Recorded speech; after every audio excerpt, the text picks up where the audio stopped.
kita mulakan majlis kita pada malam ini, marilah sama-sama kita menadah tangan, mengaminkan bacaan doa agar program kita diberkati Allah Subhanahu Wa Taala. Sebelum kita mulakan majlis kita, mari kita mulakan dengan bacaan Ummul Kitab Al-Fatihah.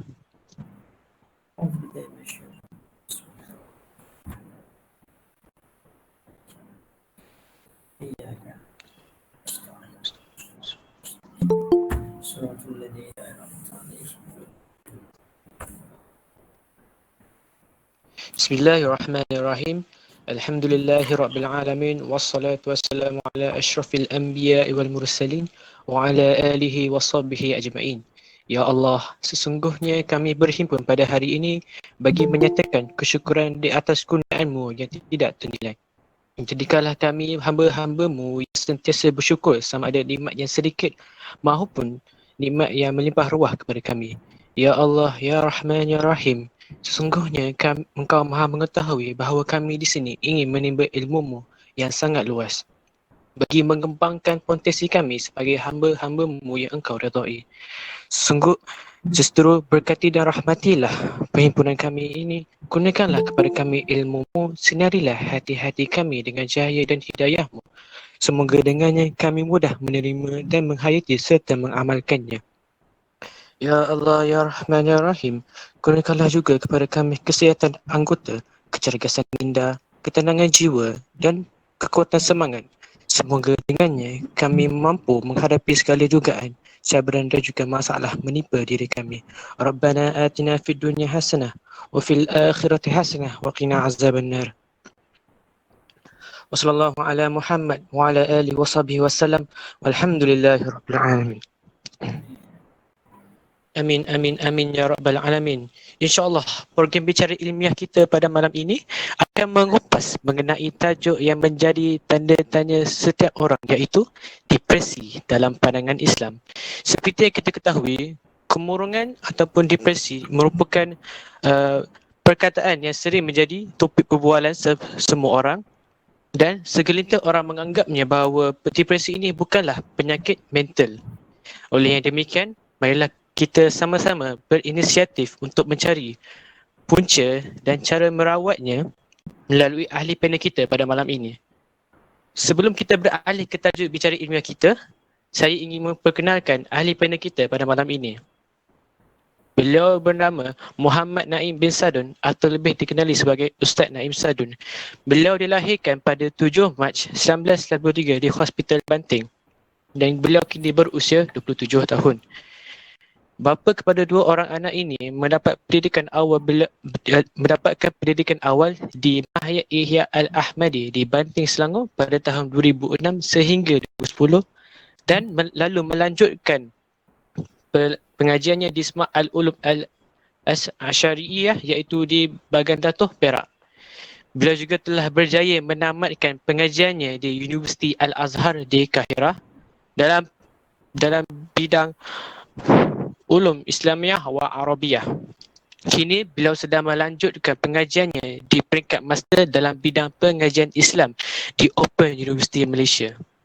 Beliau juga merupakan seorang penulis buku yang bertajuk Syukur Terapi Diri Muslim yang diterbitkan oleh Hijaz Records Sdn Bhd dan telah berjaya menerbitkan album zikir inspirasi sulungnya yang telah disusun rapi oleh Bazli UNIC Channel.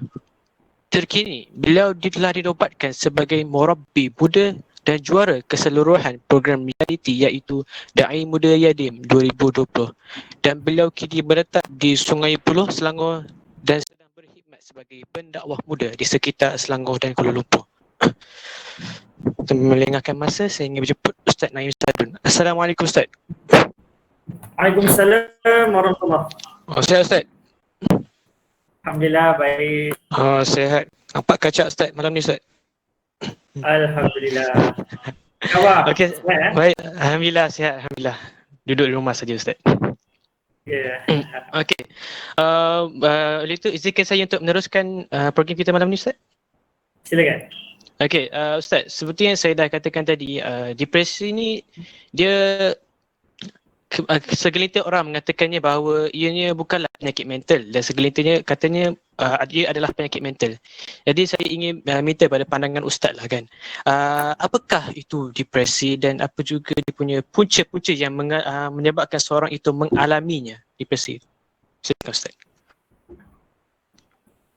Bismillahirrahmanirrahim. Alhamdulillahirabbil alamin wassalatu wassalamu ala asyrafil anbiya'i wal mursalin wa ala alihi wa sahbihi ajma'in. Qala rabbi shrah li sadri wa yassir li amri wa hlul 'uqdatam min lisani yafqahu qawli, amma ba'd.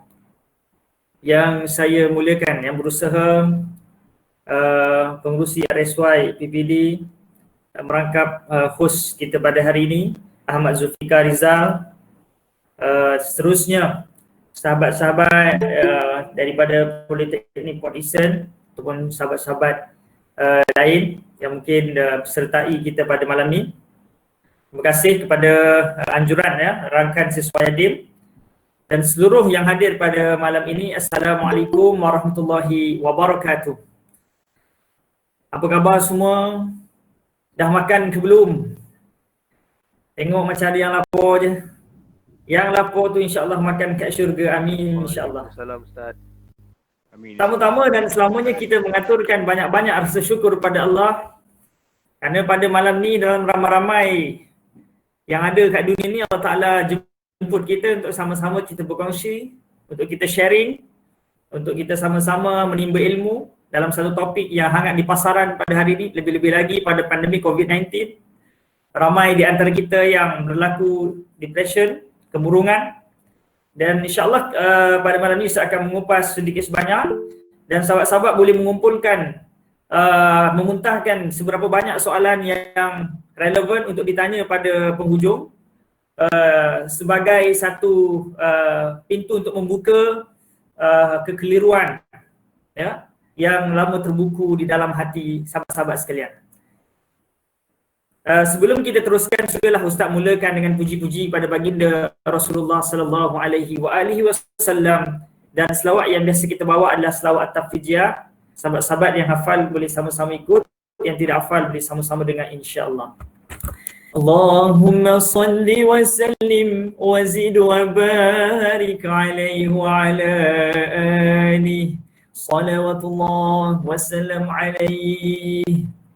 Allahumma salli salatan kamilatan wa sallim salaman tamman ala sayyidina Muhammadin alladhi tanhallu bihi al-'uqadu wa tanfariju bihi al-kurabu وتقضى به الحوائج وتنال به الرغائب وحسن الخواتم ويستسقى الغمام بوجهه الكريم وعلى آله وصحبه في كل لمحات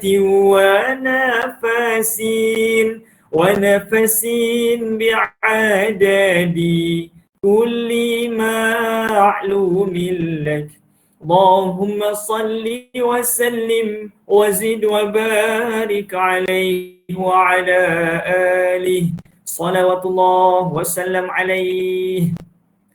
Sidang penonton yang dirahmati Allah sekalian, mudah-mudahan dengan selawat tadi Allah mempermudahkan urusan kita. Amin insya-Allah.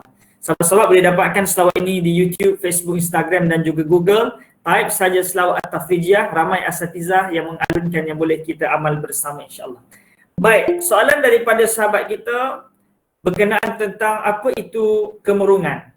Ya. Kemurungan ini adalah merupakan satu gangguan perasaan, ya, sedih berpanjangan, yang mana mungkin perpanjangan itu dia bersifat bukan seminit dua. Kalau seminit dua tepuk je kepala kawan kita ni bukan. Ya, kalau seminit dua ni suruh sabarlah kan. Tapi dia bersifat lama, paling kurang paling minima 2 minggu. 2 minggu sedih saja. Ya, menangis, duduk diam seorang-seorang dekat penjuru katil. korang calling lah kawan-kawan korang tu yang terperangkap di PKP tu kan, calling tanya khabar dah makan ke belum. Kadang-kadang bukan mak tak masak, tapi sebab depres punya pasal dia tak nak makan, ya, tak selera, ya. Sebab apa dia? Ya, sebab sedih yang berpanjangan, beberapa faktor yang kita akan bincangkan nanti, dan dia akan menyebabkan keletihan. Orang ni petik kelapa sawit, orang ni berlari, orang bersukan, letih, penat, tapi dia duduk rumah saja pun penat. Sebab apa penat? Dia penat memikirkan masalah yang dia ada.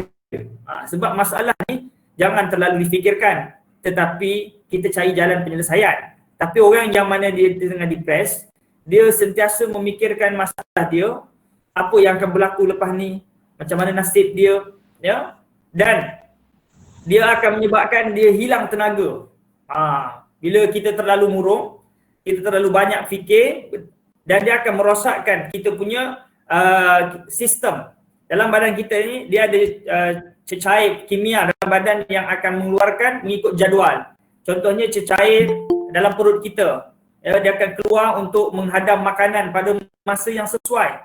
Tetapi kalau kita stres, ya, kita berlaku depression, berlaku kemurungan, maka dia akan mengganggu sistem ini, maka menyebabkan gastrik, menyebabkan penyakit-penyakit yang lain, menyebabkan kita hilang tenaga walaupun kita tak buat kerja berat, ya, menyebabkan kita menjadi cepat marah, dan kita hilang minat dalam melaksanakan aktiviti harian kita. Lebih-lebih lagi sahabat-sahabat student, ya, sedang belajar, bila berlaku depression, kemurungan ini menyebabkan kita hilang minat untuk belajar. Ya, sebab saya setakat ni dah banyak dah panggilan daripada sahabat-sahabat, ya, bukan tentang ustaz, saya rasa saya nak berhenti daripada belajar, saya nak tolong family. Saya rasa saya stres, saya rasa saya murung, saya dah tak nak belajar. Ya, jadi benda ni memang berlaku. Ya. Dan ujian ini kalau tidak berlaku kepada diri kita, kita dapat ilmu kita pada malam ini untuk kita bantu sahabat-sahabat kita yang di luar sana. Sebab, ya, penyakit ini, ya, penyakit ini kalau kita tak kena, kita kena bantu sahabat-sahabat kita. Baik. Dia akan berlarutan paling minimal 2 minggu, dan dia boleh dihadapi oleh sesiapa sahaja. Tak kisahlah kanak-kanak, dewasa, remaja, tua, sama ada lelaki, wanita, orang beragama, banyak hafal Quran, ustaz-ustaz, siapa-siapa saja dia boleh berlaku. Dia bukannya kira ustaz, dia tak boleh murung. Ya, dia boleh berlaku kepada sesiapa sahaja. Baik. Apakah punca, ya, berlakunya kita kata kemurungan ini? Ya, puncanya adalah kerana dalam fizikal kita berlaku ketidakseimbangan kimia yang saya sebut tadi. Sebab apa ini berlaku? Ya, yang pertama sebab keturunan. Mungkin ada baka keturunan, ya, ataupun pewarisan, atuk nenek dia memang jenis murung. Ataupun yang kedua disebabkan persekitaran, ya, kurang sokongan, sama ada dari sudut family, dari sudut kawan-kawan, ya, masing-masing study stress, masing-masing belajar, masing-masing ada ujian masing-masing dalam hidup yang mungkin pengurusan stres itu tidak dapat dilakukan dengan baik. Setiap orang diuji ni, depan saya ni ada macam-macam. Ada yang tak cukup tidur, tak cukup makan, tak siap assignment, macam-macam ujian. Ada yang main game ML, PUBG, main game Among Us kalah, macam-macam stres. Ada yang ditipu kawan, ada yang ditinggalkan pasangan, ada yang broken, macam-macam. Ya, dan ini semua perlu diurus dengan baik. Ya, kemurungan ini dia tidak sama dengan stres, ya, tetapi ianya bermula dengan stres yang tidak diurus dengan baik. Ya, kemudian mungkin juga berlaku disebabkan pengambilan sesetengah ubat. Ya, mungkin ada ubat-ubat yang memberi kesan kepada kimia dalam badan kita, juga menyebabkan kita boleh jadi murung. Antaranya ubat yang disebutkan iaitu ubat darah tinggi. Mungkin sahabat-sahabat tak ada lagi yang sakit darah tinggi, mungkin ada, tapi tak ramai, biasa orang tua. Ya, yang stres-stres darah tinggi ni orang tua. Kan? Tapi kalau ada, ya, sahabat-sahabat yang dirahmati sekalian, Ya, itu bukan punca juga. Kemudian corak pemikiran, persepsi ataupun cara berfikir. Ya, cara berfikir kita ni juga punca kepada kemurungan kita. Ada orang dia melihat ujian yang besar itu tak ada besar mana pun. Ada orang baru apa dia, ketik kuku, ya, terkena daging sikit je, terus rasa macam nak bunuh diri. Ya, kecil je pun. Ada orang yang mana kat Palestin, tangan putus, kaki putus, buta, tapi okey je. Ya, tak ada family, tak boleh pergi sekolah. Buta, boleh hafal Quran.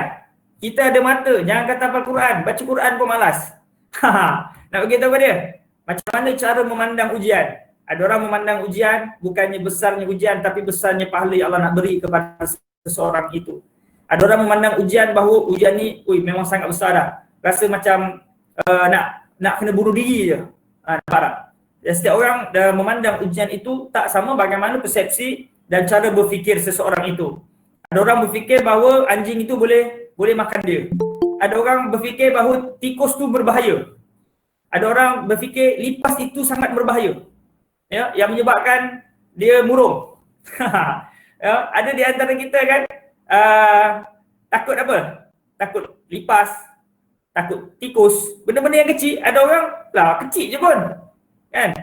Tapi dia menjadi satu ketakutan. Ya, kerana apa dia? Kerana cara berfikir dan persepsi setiap orang itu tak samalah. Dan yang keenam, punca stres yang tidak dikawal dengan baik. Ya, tadi Ustaz dah sebut beberapa di antara kita ada stres masing-masing. Ya, tipulah tak ada stres. Bangun pagi je mak dah bebel, tidur je, bangunlah. Dah kita pun dah pagi lagi mak dah bebel, stres. Duduk kat sekolah stres lain, duduk dekat rumah stres lain, mak bebel. Tapi orang yang betulkan cara fikir, dia rasa beruntung tahu mak dia bebel. Ada orang yang mana dia dah tak dengar dah bebelan-bebelan tu. Maknanya apa? Mak dia dah tak ada dah buat selama-lamanya. Allahuakbar. Deep lah pula kan. Nak bagi tahu dia. Nak bagi tahu dalam hidup ni macam mana kita cara berfikir positif. Oh, kalau ada isteri yang bebel, maknanya aku ada isteri. Kalau ada kawan yang selalu buat bising, maknanya aku masih ada kawan. Aku masih ada member. Kalau ada mak yang selalu bebel, maknanya aku masih ada mak ayah. Ya, itu cara berfikir. Tapi kalau kita tidak dapat mengurus dengan baik, maka stres yang berpanjangan itu akhirnya akan boleh menjadi kemurungan. Dan yang ketujuh, penyalahan guna dadah atau arak. Ya, sahabat-sahabat zaman-zaman universiti ni hati-hati ya. Jangan sampai kita mencuba-cuba benda-benda seperti ini kerana ianya boleh mengganggu juga sistem kimia dalam badan kita. Dan seterusnya, yang ke-8, kehilangan orang yang disayangi. Ya, perasaan ni sangat penting. Perlu dijaga. Ya, mungkin sahabat, mungkin dalam percintaan ya, antara kita yang broken habis. Kalau kita tengok dia ni pelik sungguh. Biasa makan, ni tak makan, biasa tidur, ni tak tidur ataupun terlebih tidur. Kan? Rupa-rupanya dah putus cinta. Ada yang nak bunuh diri sebab putus cinta. Ya, jadi benda ni berlaku sebab apa dia? Kehilangan orang yang tersayang. Ya. Ataupun berlaku kepada orang yang baru melahirkan anak. Ya, ketika soal itu pantang perempuan, ya, ini merupakan satu antara faktor juga berlakunya kemurungan ini. Allahumma salli ala sayyidina Muhammad. Izinkan Ustaz isi minyak dulu. Ya, takut berhenti tengah jalan. Bismillah. Sahabat-sahabat sidang penonton yang dirahmati Allah sekalian, InsyaAllah malam ni ada jamuan di rumah masing-masing. Okey, bukalah pintu rumah anda. Kalau ada, adalah. Kalau tak ada, sabar je lah. Ya, Ustaz pun minum air kosong je ni. Allahumma salli ala sayyidina Muhammad. Baik, itu sedikit penjelasan berkenaan tentang apa itu kemurungan dan apakah punca-punca tentang kemurungan itu sendiri. Baik, silakan. Okey, terima kasih Ustaz atas perkongsian Ustaz sebentar tadi tu. Okey, kita beralih ke soalan yang seterusnya Ustaz. Islam dan depresi, adakah ianya satu perkara yang sinonim lah ataupun ini tidak berkait rapat? Silakan Ustaz. Baik, bismillahirrahmanirrahim. Islam dan juga berkenaan tentang perasaan, berkenaan tentang kita kata kemurungan. Baik. Islam datang adalah untuk apa dia? Untuk 5 karimal akhlak. untuk menyempurnakan akhlak, yang mana masyarakat jahiliah dulu dalam keadaan kemurungan, dalam keadaan tidak beragama dengan agama yang betul. Selagi mana kita ini tidak berpandukan kepada ajaran Islam yang betul, maka kita akan carilah apa solusi, kita tak akan temui dengan tepat. Ya, maka kemurungan dalam Islam ini bukan satu benda yang pelik, bukan benda yang baru. Ya, sebab kemurungan inilah punca yang menyebabkan seseorang itu bunuh diri. Kalau kita tengok angka bunuh diri, ya, yang berlaku di Malaysia sendiri, ya, statistik kajian kesihatan yang menunjukkan bahawa yang berlakunya kemurungan ini, ya, yang sumber daripada berita harian, ya, harian Metro bertarikh 10/10, 0.5 juta yang berlaku kemurungan. Ya, statistik ini pada tahun 2019. Sebanyak 0.5 juta yang murung. Ya, dan kes kematian, ya, kes bunuh diri sepanjang PKP pula, iaitu sebanyak 266 kes. Ya, dan benda berkenaan tentang bunuh diri, berkenaan tentang Islam ini, Islam dah sentuh lama dah. Ya, bila seseorang itu murung kemudian bunuh diri, hingga Islam dah jelaskan, yang dijelaskan di dalam surah An-Nisa ayat yang ke-29 dan 30, a'udzubillahi minasyaitonirrajim, la taqtulu anfusakum innallaha kana bikum rahima wa may yaf'al dzalika udwana wa zulman fasawfa nuslihi nar. Janganlah kamu bunuh diri kamu, sesungguhnya Allah Taala itu sangat penyayang. Ya, dan barang siapa yang melakukan perkara tersebut, ya, maka, ya, Allah Taala akan masuk dalam neraka. Nak bagi tahu berkenaan tentang Islam dan juga kemurungan ini adalah satu benda yang biasa. Kerana Allah Taala jadikan manusia ini, ya, maka Allah Taala tahu dia punya jalan penyelesaian dia. Allah Taala turunkan Al-Quran dan As-Sunnah sebagai penyelesaian dari aspek kemurungan kehidupan manusia. Manusia selagi mana dia tidak berpegang teguh kepada ajaran agama, maka selagi itulah dia akan sentiasa duduk dalam kemurungan. Ya, kemurungan panjang. Kemurungan panjang ini tidaklah kita kata ianya gila dan sebagainya, tetapi kita kata kemurungan ini cukuplah sekiranya kita satu hari kalau kita tidak dapat membaca Al-Quran, satu hari kalau kita tidak dapat, kita kata, kefahaman agama yang jelas. Kita nampak seseorang itu bahagia dengan jalan dia. Kita nampak bila dia dengar lagu, dia bahagia. Kita nampak, kita tengok macam mana kita tengok orang-orang di luar sana mengurus stres. Ya, maka dia memilih jalan apa dia? Memilih jalan iaitu dengan minum arak. Ketika mana dia pinjam duit taklum, dia dapat panggilan bahawa keluarga dia dalam masa 24 jam akan dibunuh. Jadi dia akan rasa stres. Jadi apa yang dia akan buat? Dia akan minum arak. Ya, dia akan ambil dadah. Menyelesaikan masalah untuk seketika. Dia lupa. Lepas tu dia kembali ingat, dia stres, dia bunuh diri. Ya, maka tetap tidak menyelesaikan masalah. Maka Islam dan juga kemurungan ini, dia adalah satu kaitan yang mana Islam maksudnya selamat, menyelamatkan orang-orang yang murung daripada sebelum datangnya Islam. Yang mana kemurungan berlaku dalam aspek sebelum kedatangan Islam bagaimana? Kita tengok bagaimana wanita-wanita dibunuh. Kita tengok bagaimana kejahilan ketika itu berlaku. Apabila Islam datang, maka apa dia? Maka masyarakat menjadi apa dia? Masyarakat yang pada asalnya stres, pada asalnya murung, menjadi bahagia. Walaupun dalam keadaan manusia pada hari ini dihimpit dalam keadaan kita kata masalah ekonomi.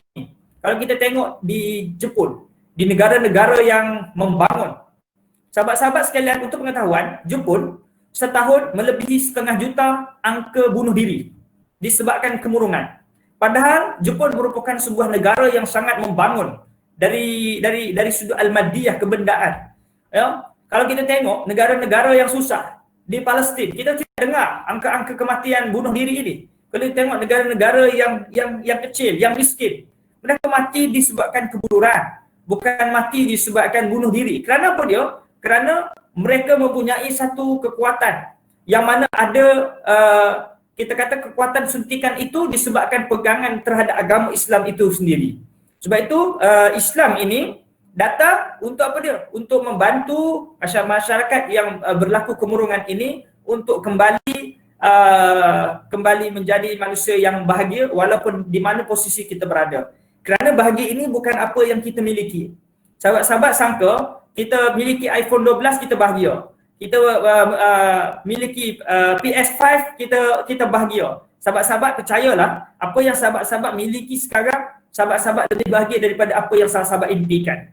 Sebab apa yang kita impikan belum menentukan, belum menjanjikan kebahagiaan. Kebahagiaan itu adalah apa dan juga posisi kita berada sekarang. Sebab boleh jadi apa yang kita akan miliki, yang kita rasa baik, boleh jadi ini tidak baik. Sehingga dijelaskan dalam Al-Quran, A'udzubillahi minasyaitanirrajim. Wa asa an takrahu syai'an wa huwa khairul lakum wa asa an tuhibbu syai'an wa huwa syarrul lakum wallahu ya'lamu wa antum la ta'lamun. Sadaqallahul azim. Yang bermaksud boleh jadi apa yang kita suka, ya, boleh jadi apa yang kita suka belum tentu baik bagi kamu. Boleh jadi apa yang kamu tak suka, boleh jadi ini baik bagi kamu. Allah mengetahui sedangkan kita tidak mengetahui. Dalam kehidupan kita ada benda yang mana dalam kehidupan kita ya ada suara-suara tadi. Baik, Allahumma salli ala Sayyidina Muhammad. Baik.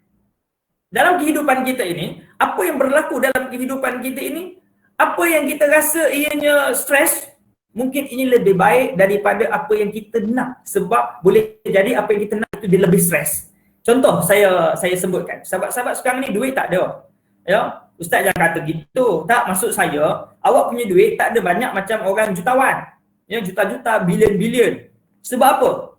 Sebab Allah Ta'ala tahu baik bagi kamu. Jangan stres sebab tak ada duit. Sebab kalaulah usia sahabat-sahabat sekalian ada duit yang banyak, Allah Ta'ala tahu kemampuan kita. Kalau kita duit banyak, mungkin kita akan jauh pada Allah Ta'ala.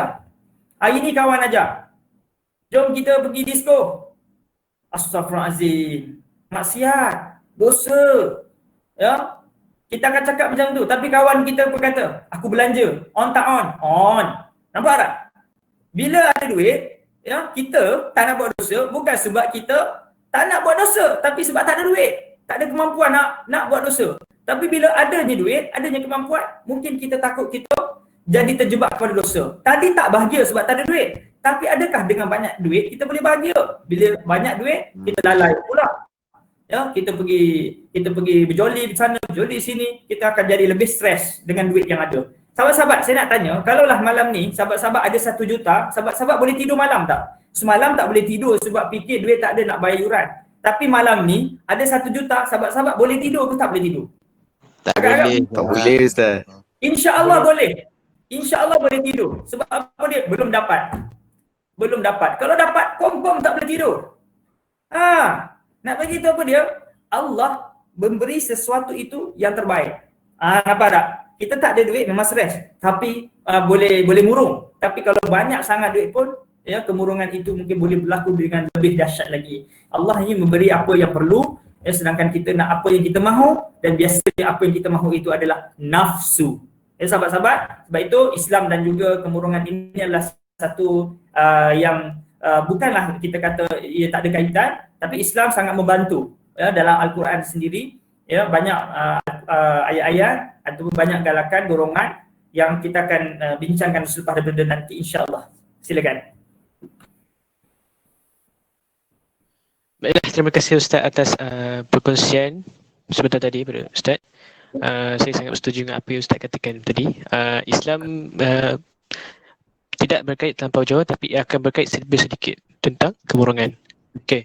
Kita beralih ke soalan seterusnya, Ustaz. Boleh, Ustaz? Silakan. Okey. Jika seseorang Muslim itu mengalami kemurungan ataupun depresi, adakah imannya dikira imannya lemah ataupun ia tidak berkait dengan imannya?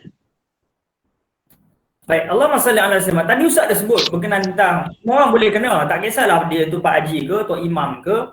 siapa-siapa ke, ustaz ke, orang yang rajin baca Quran ke, sebab depression ataupun kemurungan ini berlakukan dua.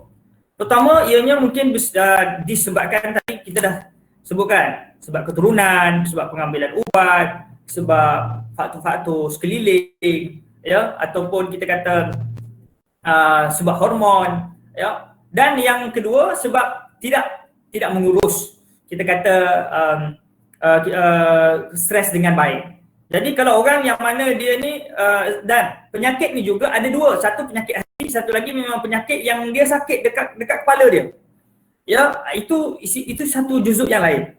Ya, kalaulah kita kata seseorang itu kurang iman, ya, masalahnya dia ni orang yang hebat, tapi dia dah sampai tahap yang mana sakit itu dah sampai sakit kat kepala dah. Ya, dia bukan sakit kat hati lagi. Ya, dia stres, pening sakit kepala, macam nak pita, macam. Jadi sakit ini diperlukan kepada ubat. Dia perlukan kepada kita kata nasihat daripada pakar-pakar ataupun doktor-doktor, ya, ataupun kita kata kalaulah ianya daripada hati, ya, maka itu masih lagi kita kata ianya masih mampu untuk kita rawat mungkin dengan zikir amalan-amalan yang lain, ya. Dalam konteks adakah depresi sebab iman seorang lemah? Ianya bukanlah 100%. Ya, sebab tadi saya dah kata sebab dia datang daripada dua punca. Pertama, mungkin antara faktor dia, ya, iman dia lemah dalam konteks, ya, ini dalam kita kata setiap orang tu tak sama. Ada orang dia berlaku kemurungan mungkin disebabkan iman dia lemah. Ada orang dia berlaku kemurungan bukan sebab iman dia lemah, tapi sebab mungkin dia ada pengambilan ubat. Mungkin disebabkan keturunan dia, ya, yang menyebabkan dia berlaku kemurungan. Ya, ini kita tengok faktor-faktor. Jadi kita tak boleh nak kata kita tak boleh nak pukul semua sama je. Kau buruk je, kau kurang iman, tak boleh. Ya, maknanya setiap di antara kita tak sama. Ya, ada orang murung disebabkan tadi kita dah kata kan, saya dah sebutkan antara sebab-sebab kemurungan tersebut. Jadi mungkin ada kebenarannya, ya, tapi bukannya semua orang macam tu. Sebab apa orang tu murung? Ya, kita kata dia tu kurang iman. Tapi mungkin segelintir. Sebab apa? Dia kurang iman. Macam mana dia nak bahagia, dia tidak solat. Macam mana dia nak bahagia, dia tidak baca Quran. Macam mana dia tidak bahagia, ya, macam mana dia nak bahagia, dia melakukan maksiat. Ya, macam sebab apa dia berlaku kemurungan, dia tidak percaya dengan takdir. Ya, dia bersangka buruk dengan Allah Taala. Kenapa Allah Taala jadikan aku ni macam ni? Kenapa tak nak jadikan aku kaya? Kenapa tak nak jadikan aku bahagia? Kenapa jadikan aku murung? Ya, itu dalam konteks iman. Maka ada juga kaitan. Maka kita tapi adakah ianya 100%? Tidak. Tadi sebab saya sebut ada juga orang yang baca Quran tapi dia tetap berlaku kemurungan. Ada juga orang yang solat tapi dia tetap berlaku kemurungan. Disebabkan kita kata hormon atau disebabkan kimia dalam badan dia berlaku ketidakseimbangan disebabkan faktor-faktor lain lah. Ya, bukan yang saya dah sebut tadi, ubat-ubat, ya. Silakan. Okey, terima kasih Ustaz atas penerangan sebentar tadi. Okey, kita berangkat ke soalan yang seterusnya Ustaz. Seperti yang kita ketahui bahawa setiap penyakit mempunyai rawatan dan cara pencegahannya yang tersendiri. Jadi dalam kemurungan ini, saya minta pendapat pada Ustaz, apakah rawatan atau untuk depresi ini dalam sudut Islam? Baik. Allahumma salli ala Sayyidina Muhammad. Dalam Islam, cara untuk kita nak merawat depresi ini, ya, iaitu yang pertama, Islam ajar kita untuk membaca Al-Quran. Siapa yang merasa dia tidak bahagia, banyakkan baca Al-Quran. Kita tanya kawan-kawan kita yang murung, dia dah baca Quran ke belum? Dah Ustaz, saya dah baca. Berapa banyak kamu baca? Inna toina. Sikit kamu baca, sikit je lah bahagia kamu dapat. Habis itu banyak mana saya nak kena baca Ustaz? Sebanyak mana kebahagiaan yang kamu nak, sebanyak itulah Al-Quran yang perlu kamu baca. Itu dia. Dalam hidup ni, siapa yang nak bahagia banyak, kena baca Al-Quran banyak. Ustaz, saya dah baca Al-Quran banyak Ustaz, tapi tetap tak bahagia. Ya, mungkin kita baca tu, tapi tidak mengikut cara yang betul. Ya, nak baca, ya, mesti apa dia? Ya, nak baca mesti kena tadabbur. Tadabbur ni maknanya kita baca dengan maksudnya sekali. Sebab kita ni bukan orang Arab, kita tak faham bahasa Arab. Ya, mungkin ada di antara saya, depan saya ni Jawa, Bugis, Banjar, Korea ada Korea. Jadi macam-macam bangsa dan kaum yang kita ni tak faham bahasa Arab. Jadi kita bila baca Quran ni kita baca maksud dia sekali. Ya, kita baca ayat-ayat Al-Quran yang memberi inspirasi, kekuatan, ketenangan kepada kita, yang memberi muhasabah kepada kita baca. Kalau tak nak baca yang berat-berat, baca yang ringan-ringan. Baca yang suruh-suruh lazim, yang pendek-pendek tu, baca dia punya maksud dia. Ya, kalau macam surah Baqarah panjang sangat, kita baca yang pendek-pendek. Qul huwallahu ahad, inna a'tainaka, apa semua tu yang juzuk 30 belakang tu, kita baca dia punya maksud dia. Baca Al-Quran. Sebab Al-Quran ni sumber ketenangan. Ya, dalam hidup kita, siapa yang baca Al-Quran, insya-Allah dia akan ketenangan. Ya, siapa-siapa yang putus cinta, apa nak buat? Baca Quran. Siapa yang rasa duit tak ada, baca Quran. Siapa yang dia rasa susahnya exam, baca Quran. Siapa yang dia rasa susahnya study, baca Quran. Saya, dalam kehidupan saya akan mulakan dengan Al-Quran. Ya, maknanya kalau nak buat sesuatu, nak study, baca Quran. Ya, kalau kita nak buat sesuatu, baca Quran. InsyaAllah pekerjaan kita akan dipermudahkan oleh Allah SWT. Yang kedua, dalam Islam kita ajar tentang solat malam. Ya, wasta'inu bisabri wassalah. Mintalah pertolongan kepada Allah, ya. Mintalah pertolongan kepada Allah dengan sabar dan salat. Ya, setiap di antara itu diuji dengan berbagai ujian dari pelbagai sudut, dari pelbagai arah, yang menyebabkan kadang-kadang kita terbeban seorang. Kita kalau sebelum ni kalau ada masalah kita mungkin boleh, kalau yang lelaki kita boleh lepak-lepak, jumpa kawan. Ya, tapi bila PKP ni mungkin kita terhad. Ya, ataupun ada masalah kewangan yang kita tak boleh nak lepak-lepak dengan kawan-kawan yang ada duit, mungkin dia boleh lepak, luangkan masa, release tension, dia boleh sharing dengan kawan atau boleh lupakan sebentar masalah yang dia ada. Ya. Tapi untuk orang Islam yang faham, maka kita solat malam. Al-Quran dan juga solat malam ini adalah satu kaitan yang sangat hebat. Ulama sebut, siapa-siapa yang nak bercakap dengan Allah, maka hendaklah dia solat. Dan siapa yang Allah bercakap dengan dia, hendaklah dia membaca Al-Quran. Seolah-olah Al-Quran, ya, bila dibaca itu, seolah-olah Allah sedang bercakap dengan dia. Sebab Al-Quran ni kalamullah. Ya, siapa-siapa yang nak dia bercakap dengan Allah, hendaklah dia solat. Ini dia. Allahumma salli ala Sayyidina Muhammad. Ya. Bila dalam keadaan seperti ini, kita minta pada Allah Ta'ala. Ya, lebih-lebih lagi pada 2/3 malam. Ya Allah, saya ni diuji ya Allah dengan masalah kemurungan ya Allah. Ya, Allah Ta'ala mengetahui. Ustaz, bukankah Allah Ta'ala dah tahu dah masalah saya? Allah Ta'ala dah tahu saya baru kehilangan ibu ayah. Ya, saya baru kehilangan orang yang saya sayang. Ya, ataupun saya baru kehilangan tangan, baru kehilangan kaki. Bukankah Allah Ta'ala tak tahu masalah saya? Allah Ta'ala tahu. Tapi Allah Ta'ala suka kepada hamba-Nya yang mengadu kepada Allah Ta'ala. Kita bila ada masalah, kita akan mengadu di wall-wall Facebook, di dinding-dinding Facebook, mengadu di story-story, ya, dan kita ada harapan kita supaya ada orang baca dan ada orang komen. Itu juga perlu, boleh, tak ada masalah. Tetapi kita kena faham bahawa ada kekuatan yang lebih besar, iaitu kita mengadu kepada Allah Ta'ala yang memberi ujian, dan Allah Ta'ala sahaja yang boleh menyelesaikan masalah ujian kita. Ya, assignment kita siapa yang bagi? Allah. Walaupun daripada cikgu, tapi hakikat datang daripada Allah. Kesusahan kita, berlaku kematian mak ayah kita, Allah Ta'ala sebut a'udzubillahi minasyaitonirrajim. Wa lanabluwannakum bisyai'in minal khawfi wal ju'i wa naqsin minal amwali wal anfusi wath thamarat wa basyyiris sabirin. Sallallahu alaihi. Confirm. Ya, pasti kita akan diuji. Dengan apa dia? Dengan takut. Setiap di antara kita bimbang. Bimbang lulus ke tak lulus exam. Bimbang boleh ke happykan family. Ya, kalau gagal macam mana? Ya, kalau gagal macam mana, nak kerja macam mana? Ya, dalam kehidupan kita kebimbangan itu datang. Ya, sebab apa datangnya bimbang? Tujuan bimbang supaya kita ini dapat berpaut pada Allah Ta'ala. Ya, takutnya kita kepada makhluk menyebabkan kita semakin berusaha untuk kita menghadapi situasi itu dengan baik. Takutnya kita pada Allah semakin kita dekat kepada Allah Ta'ala. Bukan takut dengan makhluk, takut dengan exam, kita lari tak. Tapi kita cuba berhadapan dengan baik. Dan dalam masa yang sama, kebimbangan itu menyebabkan kita dekat dengan Allah Subhanahu Wa Ta'ala. Allah Ta'ala uji dengan apa dia? Allah Ta'ala uji dengan khauf, takut. dengan lapar. Ada di antara kita yang zaman kampus ni biasa. Ya, kita makan satu hari sekali tu biasa. Kadang-kadang tak sarapan, terus pergi study online.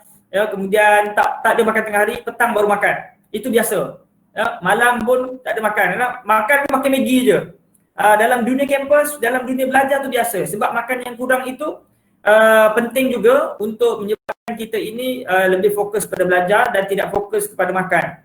Bila kita asyik makan, maka menyebabkan kita jadi hilang fokus lah. Kan? Bila banyak makan ni, dia ada dia punya masalah dia. Masalahnya 5. Kan? Bila suka makan. Yang pertama, bila kita suka makan, dah cerita pasal makan pula kan. Sebab dia ada kena-mengena dengan tentang kita kata kemurungan. Ya. Terlebih makan murung. Sebab apa? Gemuk. Kan? Bila dah badan nak turun-turun ni, murung juga. Kan? Yang pertama, dia akan risau berkenaan tentang apa yang dia nak makan. Yang kedua, dia akan risau berkenaan tentang masalahnya apa dia? Masalahnya bila penyediaan makan yang terlalu banyak, ya, yang menyebabkan dia buang masa. Yang ketiga menyebabkan bila dah makanan banyak tu siapa pula yang nak makan. Bila dia makan, dia makan seorang. Yang keempat berlakulah masalah kegemukan dan sebagainya. Kan? Dan yang kelima, masalah apa dia? Masalah banyak buang masa kepada pergi buang air besar lah. Orang banyak study, kau banyak pergi tandas berak. Jadi nak beritahu makan boleh, tapi makan sekadar-kadarnya untuk cukup kita punya tenaga kita untuk belajar. Tapi jangan sampai tak makan langsung. Kalau dalam orang yang murung ni kadang-kadang dia tak nak makan langsung. Itu yang menyebabkan berlaku penyakit-penyakit yang lain. Ya, itu pun masalah. Jadi dalam agama ni diajar kita untuk baca Al-Quran dan juga solat malam tujuannya mengadu pada Allah. Sebab apa kita sembahyang kena 5 kali? Sebab apa kena 5 kali? Ya, ustaz banyaknya 5. Ya, baru bangun dah kena solat. Nanti zuhur solat lagi. Nanti asar solat lagi. Nanti malam solat lagi. 2 pula tu maghrib isyak. Tujuan solat ini, 5 solat ini tujuannya adalah untuk kita charge bateri badan kita, energi kita kena positif dan sentiasa bertenaga di dalam mengerjakan tindakan aktiviti harian kita. Sahabat-sahabat, kekuatan tidak diukur dengan fizikal. Ramai di antara kita yang sadu sekarang ni, ya, yang mana sekarang dekat rumah pun kalau tak ada dumbbell yang tu pun kita gunalah beras ke gula ke apa ke kan untuk nak bagi kuat sadu ke semua. Saya nak tanya, dengan kekuatan ini mampu ke menyebabkan kita boleh study konsisten? Tak. Mampu ke kita untuk nak angkat selimut 200 gram pagi hari? Tak. Ya, nak bagi tahu kekuatan itu datang daripada dalaman roh. Manusia ini kalau kita konsep manusia itu kekuatannya bukan pada fizikal tetapi pada roh kita. Sebab itu Pak Haji, kalau bulan Ramadan walaupun umurnya 40-50 tahun, dia orang boleh konsisten 20 rakaat kerana roh dia hebat. Rohani dia. Suntikan rohani dia hebat. Ada orang yang mana sahabat-sahabat sekalian umur dalam keadaan belasan ataupun 20 baru masuk awal 20-an. Yang mana kita ni kuat tapi kita tak mampu untuk kita solat malam, tapi kita tak mampu untuk baca Quran, ataupun kalau kita imam ni lama mesti kita dalam hati kita nak sumpah seranahnya. Imam ni baca panjang berapa inak toina sudahlah. Nampak tak? Kadang-kadang hati kita nak bagi kekuatan itu datang daripada dalaman. Dan dalaman inilah yang Islam ajar untuk supaya menyelesaikan masalah depresi ataupun kemurungan ini. Kerana kemurungan dan dia ada kaitan kebahagiaan dan juga kemurungan. Lawan bahagia adalah murung. Lawan buruk adalah bahagia. Jadi jalan nak dapat bahagia itu, jalannya pertama baca Quran, yang kedua solat malam. Siapa-siapa nak bahagia, kunci jam pukul 3 pagi, 4 pagi bangun. Ya, mengadu pada Allah. Ya Allah, aku ada masalah ini. InsyaAllah dia akan jadi lega. Kita solat 5 waktu tu sebab mengadu pada Allah lah. Pagi-pagi bangun, mengadu pada Allah. Ya Allah, malam tadi mimpi buruk, ya Allah. Ya, sepatutnya aku mimpi bidadari indah tapi mimpi hantu mak lampir, ya Allah. Mengadu pada Allah. Lepas tu masuk kelas, kawan-kawan maki kita. Kawan-kawan kata kita, kutuk kita dan sebagainya. Ya, time kelas lambat. Ya, malam tadi ajak main game on laju je contoh kan. Ya, nanti kita solat zuhur mengadu pada Allah. Ya Allah, aku kawan-kawan kata kutuk aku, ya Allah. Ya, kemudian antara zuhur dan asar kita ada problem. Kita kena tipu dengan kawan ke, kita kena apa ke. Nanti solat asar kita mengadu lagi pada Allah, ya Allah. Ya, antara asar dengan maghrib mungkin kita diuji lagi, mengadu lagi pada Allah. Ya, antara maghrib dengan isyak kita diuji lagi, mengadu lagi pada Allah. Nampak tak? Allah Ta'ala ni bagi kita peluang untuk mengadu kepada Tuhan yang memberi ujian tersebut, dan Allah sahaja yang boleh menyelesaikan masalah tersebut. Dan andai kata masalah itu juga apabila tidak diselesaikan, sebenarnya Allah Ta'ala sayang pada kita. Kenapa ujian itu terus datang? Saya dah solat, saya dah baca Quran. Allah Ta'ala nak beri kesabaran, beri pahala sabar supaya memudahkan jalan-jalan kamu untuk menuju ke syurga Allah Subhanahu wa Ta'ala. Dan yang ketiga, banyak berkumpul dengan orang-orang yang soleh, dengan orang yang positif. Ya, bila kita duduk dengan orang yang soleh, orang yang positif ni, maka insya-Allah kita akan dapat menyelesaikan masalah kita. Bila kita duduk dengan, sebab kehidupan kita dibentuk kerana dua perkara. Yang pertama terbentuk kerana environment persekitaran, dan yang kedua terbentuk kerana ilmu ataupun apa yang kita dapat daripada belajar, study, ya. Dan Rasulullah sendiri sebut almar'u ala dini khaliqihi. Almar'u ala dini khalilihi. Seseorang itu agamanya ditentukan oleh siapa dia bersahabat. Kalau dia bersahabat dengan orang yang baik, maka dia akan dapat terpias kebaikan tersebut. Ya, circle kita ni kena betul. Kecuali kita orang yang strong. Kalau kita nak duduk dengan orang yang mana dia apa dia? Kita nak duduk dengan orang yang dikelilingi dengan orang-orang yang bermasalah. Kalau kita strong tak apa. Tapi kalau kita sedar kita ni lemah, kita tak mampu untuk menghadapi masalah, bukan kata masalah orang lain, diri sendiri pun kita tidak mampu, maka kita perlu memilih skill yang boleh membantu diri kita agar kita mendapat kekuatan dalaman daripada tekanan-tekanan itu, dengan bersahabat dengan orang yang positif, yang sentiasa memberi saranan, yang sentiasa memberi nasihat. Ya, walaupun ianya sukar pada zaman milenial ini, pada zaman-zaman akhir-akhir ini untuk dapat kawan-kawan yang positif, tetapi kita cuba cari juga, ada ya insan-insan yang ada dalam kampus ramai-ramai ni, mesti ada orang yang baik yang boleh membantu kita, insya-Allah. Dan seterusnya yang keempat, banyakkan zikir. Zikir ni menjadi kita punya mainan dalam diri kita. Sambil dengar perkongsian kita pada malam ni, sahabat-sahabat juga sepatutnya berzikir dalam hati. Allah, Allah, Allah. Orang yang sentiasa berzikir ni, dia akan tenang sentiasa, insya-Allah. Ya, sebab apa dia? Sebab ketika mana orang masa main ML PUBG, ya, kawan-kawan tak nak tolong dia, dia tak akan maki kawan dia, tak akan sebut binatang-binatang kat zoo, tak ada. Dia akan apa dia? Dia akan berzikir. Allahu Akbar. Mana jumpa kawan-kawan kita yang bila dia main ML PUBG, main Among Us ke main apa-apa, ya, mana kita nak jumpa kawan-kawan kita yang sebut Allahu Akbar, Subhanallah, tak ada. Macam-macam dia buat anjay lah, apa benda binatang-binatang yang ada kan, ya, yang disebut tu. Sebab apa? Dia kurang zikir pada Allah SWT, maka hilang ketenangan yang ada sepatutnya. Allah Ta'ala sebut ala bidzikrillahi tatmainnul qulub, bukankah dengan mengingati Allah hati akan menjadi tenang. Ya, sahabat-sahabat sedang menonton yang dirahmati Allah sekalian, ya, banyakkan zikir. Tengah main game zikir, subhanallah, subhanallah. Tengah kuliah, tengah dengar ceramah, zikir dalam hati, zikir. Ya, zikir di mana-mana anda berada, insya-Allah mendapat ketenangan. Dan yang kelima, berpuasa.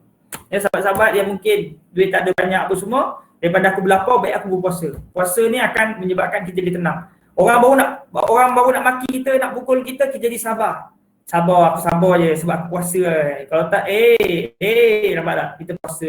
Ya? Kita nak jaga amalan kita supaya tak menjadi sia-sia, lalu kita menyebabkan jadi orang yang sabar. Kemudian yang keenam, jaga kesihatan. Ya?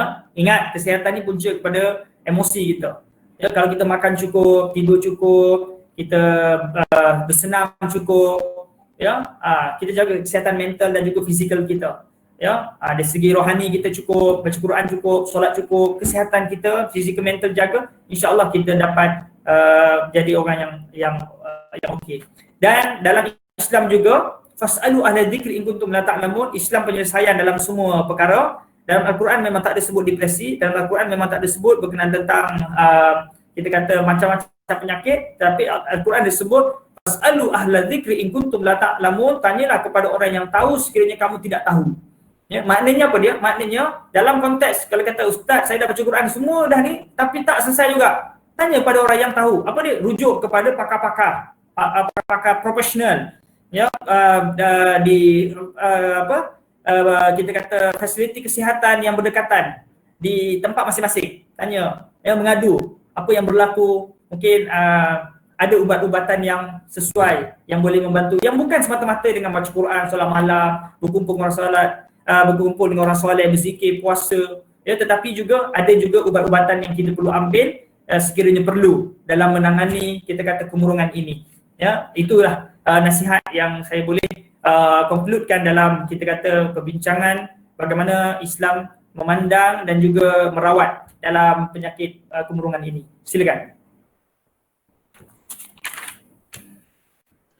Baiklah, terima kasih Ustaz atas sedikit nasihat dan juga rawatan-rawatan yang sesuai dalam sudut Islam untuk mengatasi depresi ini. Baiklah Ustaz, kita ke soalan yang terakhir Ustaz, sebab kerana selepas ini kita akan ada sesi soal jawab bersama dengan penonton-penonton kita di Google Meet. Jadi kalau sesiapa yang ada nak tanya soalan dan mengajukan ke Ustaz, boleh tulis di ruangan chat dan saya akan bacakannya sebagai wakil. Okey. Ya. Okey. Soalan saya yang terakhir Ustaz. Ustaz sudah beritahu bahawa pada zaman jahiliyah lagi sudah ada kemurungan. Jadi saya ingin ketahuilah jika ada kemurungan pada zaman Rasulullah sallallahu alaihi wasallam ketika itu. Baik. Allahumma salli ala sayyidina. Ustaz tadi dah syari berkaitan tentang kemurungan secara khusus tak ada, tapi kita kata masalah sawan tu ada. Ya, masalah sawan. Ya, yang berlaku pada zaman Rasulullah, yang mana kisah yang diceritakan oleh Ibnu Abbas. Ada seorang wanita datang berjumpa dengan baginda Rasulullah mengadu berkaitan sakit sawan. Sakit sawan ni bukan sakit daripada mental lah. Ya, yang menyebabkan ketika mana penyakit itu datang menyebabkan aurat dia terbuka. Lalu dia minta kepada Rasulullah supaya mendoakan diberi kesembuhan kepadanya. Lalu Rasulullah menjawab, Rasulullah belum beri pilihan sama ada dia sabar lalu dijanjikan syurga ataupun Rasulullah mendoakan kesembuhan. Lalu wanita tersebut memilih supaya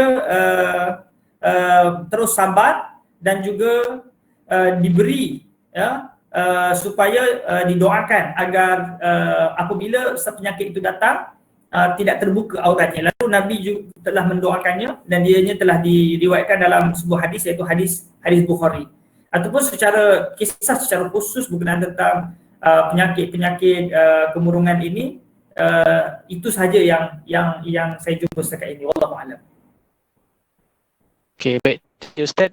Okay, sekarang kita akan mulakan sesi soal jawab bersama dengan penonton. Okey Ustaz, diminta untuk isi minit dulu. Okey, saya terus Ustaz. Silakan. Okey, soalan pertama daripada Muhammad Aizat bin Zamadi. Assalamualaikum Ustaz. Boleh saya tahu cara-cara atau tips untuk mengurangkan depresi tersebut? Ustaz sudah jawab soalan ini Ustaz. Ya. Okey, kita beralih ke soalan yang seterusnya lah. Okey, daripada Muhammad Aiman Aizat Zamadi. Saya ada berkawan dengan seorang yang depresi. Bila saya dengar kisah silam dia, saya pun sedih. Jadi apa nasihat yang boleh bagi kat dia sebagai seorang kawan dan juga dorongan supaya dia tidak buat perkara yang sepatutnya macam toreh tangan, bunuh diri dan lain-lain yang buruk? Baik, bismillahirrahmanirrahim. Nasihat kita kepada orang-orang yang ada kemurungan ini, kita sampaikan salam ya daripada Allah Ta'ala, bahawa Allah Ta'ala ni sangat dijelaskan dalam Al-Quran. Qul ya ibadiyalladzina asrafu ala anfusihim la taqnatu min rahmatillah. Ya, katakanlah kepada hamba-Ku apabila mereka berputus asa pada dirinya. Orang yang mana dia dah berputus asa, dah give up, dah rasa macam aku ni dah tak boleh dah stres dah. La taqnatu min rahmatillah, janganlah berputus asa ya. Innallaha ghafurun jami'an. Sungguhnya Allah Ta'ala itu ayat dia la taqnatu min rahmatillah, janganlah berputus asa kepada Allah ya, sesungguhnya Allah Ta'ala mengampunkan seluruhnya dan Allah Ta'ala mengasihi kita semua. Dan Allah Ta'ala sebut lagi dalam Al-Quran, qul ya ibadiyallazina asrafu ala dalam Al-Quran apa lagi yang mafhumnya ya, apabila ditanya berkenaan tentang aku, katalah fa inni qarib, sesungguhnya aku ni sangat dekat. Ya, wa idza sa'alaka ibadi fa inni qarib. Ya, apabila wahai Muhammad ada hamba-Ku yang bertanya tentang aku, katalah aku ni sangat dekat. Allah Ta'ala sangat dekat. Allah Ta'ala sayang pada kita. Kita jumpa kepada kawan kita yang mana dia sedang murus sekarang ni. Ya, Assalamualaikum. Ya, dia sharing pada kita, dia tahu kita orang yang faham tentang masalah dia. Maka yang perlu kita jelaskan adalah kita kena wabasyiris sabirin, kata Allah Ta'ala, beri berita gembira kepada orang yang sabar. Kita sebut yang pertama sabar. Ya, jangan marah, tenang, kata Rasulullah, la taghdab walakal jannah. Jangan marah, bagi kamu syurga. Yang Allah Ta'ala bagi pahala sabar pada kamu. Setiap di antara kita ada ujian yang tak sama. Ujian kita mungkin ujian kita kata ujian nafsu, ujian kita kata ujian exam, ada orang ujian kematian, ada orang diuji dengan kemurungan. Maka kita kata ujian kamu ini Allah Ta'ala nak beri pahala syurga kepada kamu. Kamu sabar, dan Allah Ta'ala nak bagi pahala syurga kepada kamu. Ingat, dalam kehidupan kita ni Allah Ta'ala sayang pada kita semua. Jangan sampai tahap kita nak bunuh diri dan sebagainya, kita rasa kita dah tidak berharga. Kita ambil lah, kita tengok bagaimana motivasinya. Ya, OKU, betapa OKU-nya haiwan ataupun binatang, ataupun kita kata inilah binatang yang paling OKU sekali, iaitu kita kata cacing. Cacing ni binatang yang paling OKU, yang tangan tak ada, kaki tak ada, tapi tak pernah dalam berita kita kata cacing bunuh diri disebabkan ke OKU dia tu. Ya, nak bagi tahu ya betapa kuatnya motivasi seekor cacing, yang mana dia tak ada apa-apa kelebihan, yang melahirkan sedikit tetapi dia boleh survive dalam hidup. Maka dalam hidup ni kita bagi tahu kawan kita, jangan berputus asa. Sungguh Allah sayang pada kamu. Ya, dalam kehidupan kita ni setiap di antara kita ada fungsi dia. Ya, kadang-kadang menyebabkan kita ni murung sebab kita rasa kita dah putus asa, yang kita rasa kita dah tidak berharga. Ingat, Allah tak akan jadikan kita melainkan sia-sia. Setiap di antara kita ada fungsi. Tai ada fungsi, boleh jadi baja. Jadi di antara kita jangan kita berputus asa. Rasa aku ni nothing, aku ni rasa macam dah putus asa, aku dah tak boleh buat apa-apa dah. Kita bagi tahu setiap di antara kita ni ada posisi, ada keperluan yang mana boleh membantu. Ya, dalam hidup ini kita jangan melihat siapa kita. Ya, jangan kita melihat bolehkah aku buat baik. Tetapi yang kita lihat adalah apa dia? Ya, apa kebaikan yang cuba kita berikan kepada diri kita dan juga orang lain. Nasihat saya dan juga kepada semua, dan juga nak membantu pada sahabat-sahabat ini, bahawa yang pertama, bahawa ingat, awak bukan berseorangan. Awak ada kawan-kawan, awak ada family. Kalaulah family buang awak ada saya. Yang pertama kita nak kata apa dia? Awak ada saya, awak ada kawan-kawan yang boleh bantu awak. Yang kedua, awak ada Allah, awak ada Tuhan yang mana yang jadikan awak yang sangat sayang pada awak. Ya? Apa yang Tuhan sayang pada saya? Apa yang Allah sayang pada saya? Allah biarkan saya dalam keadaan saya ini, ya, family buang saya, dalam keadaan saya ni putus cinta, kawan-kawan benci saya, ya, dalam keadaan saya ni miskin. Apa yang Allah sayang pada saya? Pertama, Allah Ta'ala sayang pada kamu sebab apa dia? Sebab Allah jadikan kamu. Tanda Allah Ta'ala sayangkan kita, Allah ciptakan kita. Kalau Allah tak sayang pada kita, buat apa Allah nak jadikan kita? Buat apa Allah nak ciptakan kita? Yang pertama, Allah sayang pada kita sebab Allah Ta'ala ciptakan kita. Yang kedua, Allah Ta'ala sayang pada kita, kesusahan yang berlaku di dunia ini adalah tujuannya untuk memudahkan jalan-jalan kita ke syurga Allah Subhanahu Wa Ta'ala. Ya, kalau kita rasa ujian kita besar, ingat, ujian yang paling besar adalah ujian Nabi-Nabi. Ya, sehingga Allah Ta'ala sebutkan dalam Al-Quran, fasbir kama sabara ulul azmi minar rusul. Sabarlah kamu seperti mana sabarnya Rasul-Rasulul Azmi yang 5 itu. Ya, macam mana hebatnya Nabi Allah Ta'ala Ibrahim, ya, dibakar. Bagaimana Nabi Muhammad, ya, kita tahu episod kehidupan yang susah. Ya, kemudian Nabi Musa alaihissalam, bagaimana juga ingin dibunuh sehingga umat ini ditenggelamkan dalam laut. Bagaimana kita tengok Nabi Allah Ta'ala Nabi Nuh berdakwah sampai 950 tahun. Maknanya ada manusia yang lebih susah daripada kehidupan kita.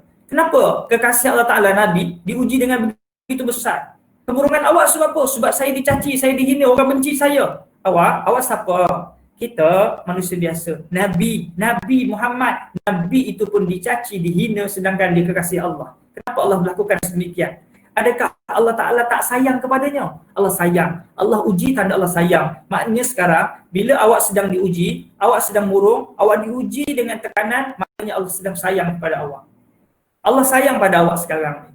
Ya, Allah uji, tanda Allah Ta'ala sayang. Sayang apa ya? Allah Ta'ala sayangkan awak di akhirat nanti. Dengan ujian ini, Allah nak bagi pahala sabar pada awak. Nampak tak? Dalam hidup ni dua. Cara Allah nak bagi pahala. Yang pertama dengan sebab sumbangan. Yang kedua disebabkan sabar. Sumbangan kita ni apa dia? Sumbangan kita syukur. Allah Ta'ala bagi rezeki, kita syukur dapat pahala. Yang kedua disebabkan sabar ni kita. Dan Allah Ta'ala bagi nikmat yang banyak, kita tak bersyukur. Allah Ta'ala bagi nikmat. Kadang-kadang kita rasa kekurangan disebabkan kita murung. Sahabat-sahabat, satu biji mata ini, Satu biji mata dicungkil, diletakkan dalam timbangan. Ketahuilah amalan yang sahabat-sahabat buat daripada kecil sampai besar, diletakkan di timbangan lagi satu, maka satu biji mata ini lebih berat daripada timbangan sahabat-sahabat sekalian. Nak bagi tahu apa dia? Nikmat mata ni jauh lebih besar. Bukankah nikmat mata ni besar? Apa yang awak murung sangat? Awak ada mata, awak ada telinga, awak ada tangan, ada kaki. Ini satu nikmat yang sangat besar. Nikmat dalam hidup ni dua, yang sangat besar, iaitu nikmat kesihatan dan juga nikmat iman dan Islam. Ada di antara kita yang mungkin duit banyak. Untunglah orang lain tak ada ujian. Duit banyak, tanya dia. Kita tak nampak ujian dia. Haji, Datuk, untung Haji ada duit banyak, ada juta-juta. Haji bahagia. Sahabat, Haji memang duit banyak, tapi doktor kata Haji boleh hidup 2 Jumaat lagi 2 Jumaat. Allah. Tak apalah, kita duit tak banyak pun tak apalah. Kita depres murung pun tak apalah, daripada Haji ni dia nak meninggal tinggal 2 minggu ni. Contoh kan? Nak bagi tahu kepada dia, ujian tujuannya adalah untuk mendekatkan diri kita pada Allah. Ya, bila kita bagi tahu sahabat-sahabat kita yang diuji, 5 sebab ujian. Yang pertama, Allah Taala uji kita sebab nak memberi ruang muhasabah. Yang kedua, Allah Taala nak dekat pada kita. Sebab itulah kita boleh solat lama, baca Quran lama. Sebab apa dia? Sebab adanya ujian. Yang ketiga, ujian tujuannya adalah untuk nak meningkatkan darjat kita di sisi Allah SWT. Nak ampunkan dosa kita, nak mempercepatkan kita masuk ke syurga. Yang keempat, tujuannya apa dia?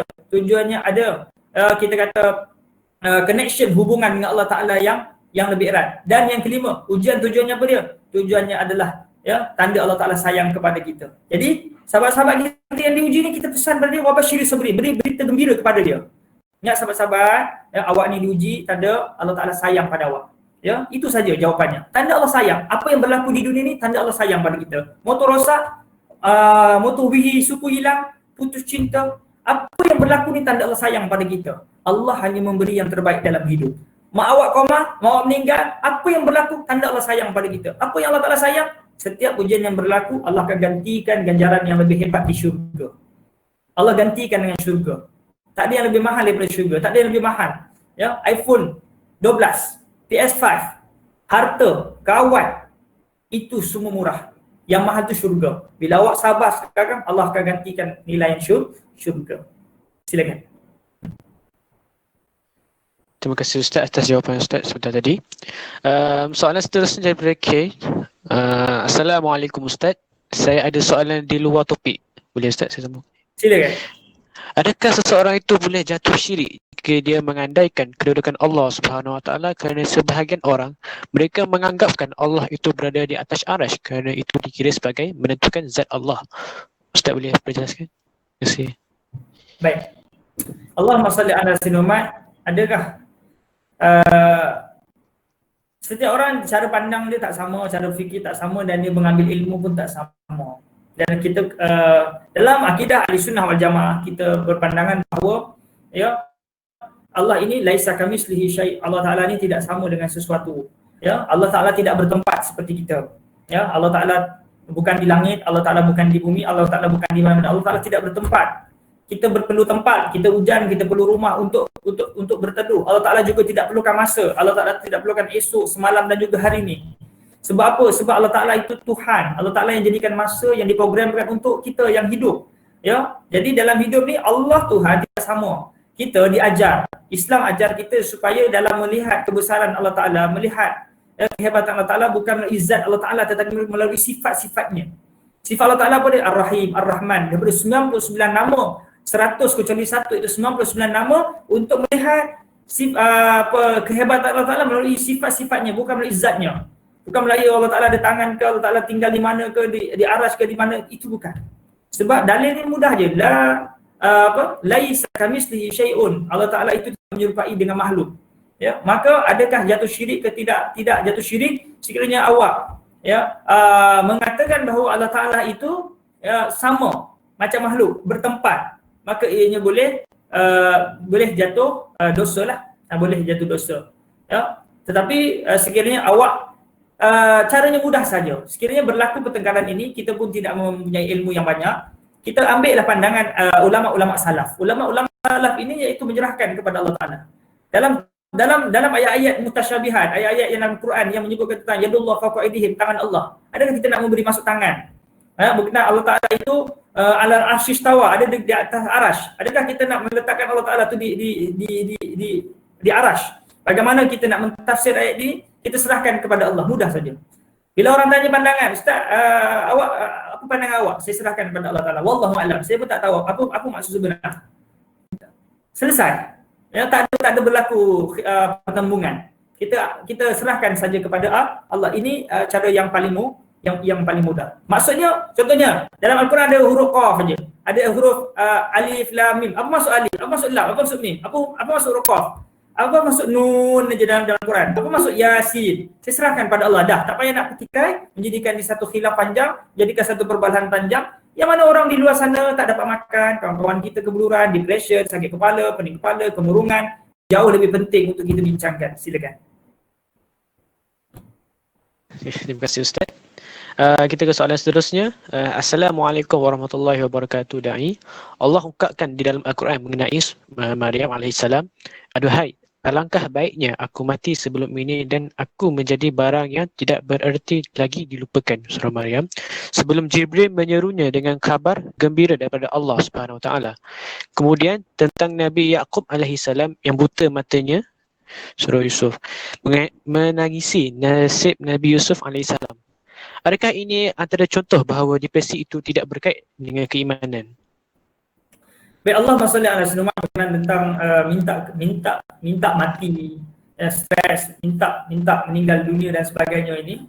Ya, ingat ya bahawa syariat setiap agama, setiap nabi dan rasul itu tidak sama. Ya. Kalau sahabat-sahabat solat Nabi Ibrahim, Nabi Isa, Nabi Daud dengan solat dengan Nabi Muhammad zaman kita tidak sama. Ya, berkenaan tentang arak, berkenaan tentang hukum-hukum tidak sama. Ya, jadi kita tak boleh menggunakan dalil-dalil Nabi penjelasan yang sebelum-sebelum ni berkenaan tentang ada yang minta mati di surah Maryam dan sebagainya. Ingat bagaimana Islam dalam syariat yang telah sempurna ini, iaitu pada kita kata fatrah umat Muhammad ini, bagaimana Rasulullah sebut berkenaan tentang bolehkah kita adab kita dalam kita nak minta rasa macam diri aku dah tak berguna, biar aku mati je, kan? Boleh tak minta adab macam itu? Ya, Islam ajar kita, Nabi Muhammad ajar kita berdoa, ya Allah, andai hidup ini baik, ya, maksudnya memberi kebaikan kepada aku, maka hidupkan aku, maknanya panjangkan umur aku. Ini adab dalam doa. Andai ya kehidupan aku ini menyebabkan aku ini apa dia? Bertambah dosa, ya, maka matikan aku. Ini adab. Ya. Kalaulah kita tahu kita ni seorang pendosa yang banyak sangat dosa. Dan kita rasa kalau kita hidup panjang ni pun menyebabkan kita dosa banyak. Ya. Maka kita itu doa dia. Ya Allah, andai ya, kehidupan aku ini menyebabkan lagi panjang umur, lagi banyak pula dosa, lagi menyebabkan lagi lama pula besok dalam neraka Allah. Ya. Lebih baik ya Allah. Maknanya kita minta pada Allah, ya Allah, andai. Kita minta yang terbaiklah. Itu pun ajal maut di tangan Tuhan. Allah Ta'ala nak matikan kita bila terpulang. Ya. Bukannya kita boleh bunuh diri. Itu dia. Ya, jelas. Wallahualam. Okay, baik Ustaz, kita terus ke soalan seterusnya daripada Nurul Khairun Nisa Yusri. Assalamualaikum Ustaz, saya ingin bertanya, bagaimana cara bagi seorang pendakwah itu untuk menghapuskan stigma kepada masyarakat yang menganggap dirinya lebih berilmu bersandarkan agama yang sering dikaitkan depresi dengan iman, bahawa tidaklah semua depresi itu libatkan lemah iman dan lain-lain. Baik. Allahumma salli ala Sayyidina Muhammad. Ya, setiap di antara kita perlu faham ya bahawa Islam memang adalah penyelesaian. Islam way of life. Islam cara hidup. Ya, cara hidup kita. Ya, maknanya dalam kita bila ada pertemuan, ya, adakah dengan zikir baca Quran ni boleh selesaikan kemurungan semata-mata? Ya, adakah kita kata betul ke? Ya, Islam ada cara untuk selesaikan ni semua. Islam dia ada kita kata konklusi ataupun kita kata sebagai cadangan Islam pada ayat yang mudah aja. Dalam Al-Quran yang sebut apa dia? Fas'alu ahla dzikri in kuntum la ta'lamun. Tanya kepada orang yang tahu sekiranya kamu tidak tahu. Jadi dalam konteks depresi, dalam konteks kemurungan ini, kita sekarang ni dalam konteks klinikal, dia ada dua. Satu klinikal, dari sudut rohani, satu jasmani. Dari sudut rohani apa dia? Islam ajar kita baca Quran apa semua. Dari sudut jasmani apa dia? Senaman, ya, makan ubat, ya, terima nasihat daripada doktor. Jadi Islam tidak menolak dua elemen ini untuk kita seiring. Maknanya bukan baca Quran dia, solat dia apa semua, kita tak ada makan ubat-ubat doktor, tak. Kita seiring. Jadi maknanya seimbang antara dunia dan juga akhirat, dunia perubatan saintifik dan juga perubatan kita kata Islamik itu sendiri. Maka kita jangan terlalu kita kata jumud, terlalu sempit sehingga meletakkan bahawa jalan penyelesaian itu cuma satu. Ya, bahawa penyelesaian itu boleh juga melalui konklusi yang lain. Melalui kita kata jumpa pada nasihat pakar-pakar, motivator dan sebagainya, ya. Cuma pastikan ianya tidaklah melanggar pada syariat. Cuma Islam dia cuma menjaga batas-batas, ya. Kalau contohnya, ya, makan ubat tu bukanlah daripada tai babi contoh, kan. Dia ada batas-batas, ya. Islam menerangkan batas-batas. Cumanya bukanlah kita kata rawatan Islam 100% boleh menyelesaikan, ya. Cumanya ada sumbangan dalam rawatan Islam ini membantu untuk kita mendepani masalah kemurungan ini. Jadi nasihat saya kepada ustaz-ustaz ataupun semua, ya, kita meletakkan bahawa penyelesaian itu bukanlah satu, tetapi dia juga ada lain-lain. Sebab Rasulullah sendiri sebut, ya, pada sahabat, kamu lebih mengetahui tentang urusan dunia kamu. Nampak tak? Ya, maknanya ada beberapa urusan yang mana tak semestinya dalam Quran, tetapi Al-Quran beri cadangan, fas'alu ahla dzikri in kuntum la ta'lamun, tanya kepada orang yang tahu sekiranya kamu tak tahu. Kamu tak tahu apa dia? Macam mana nak selesaikan masalah kemurungan ni? Tanya kepada orang yang tahu, tanya orang yang pakar, tanya orang yang ada pengalaman yang mana dia dah selesaikan masalah kemurungan dia. Tak ada masalah, tak semestinya dengan jalan yang kita sebut tadi, dengan zikir, baca Quran semua. Itu salah satu penyumbang. Ya, wallahu a'lam.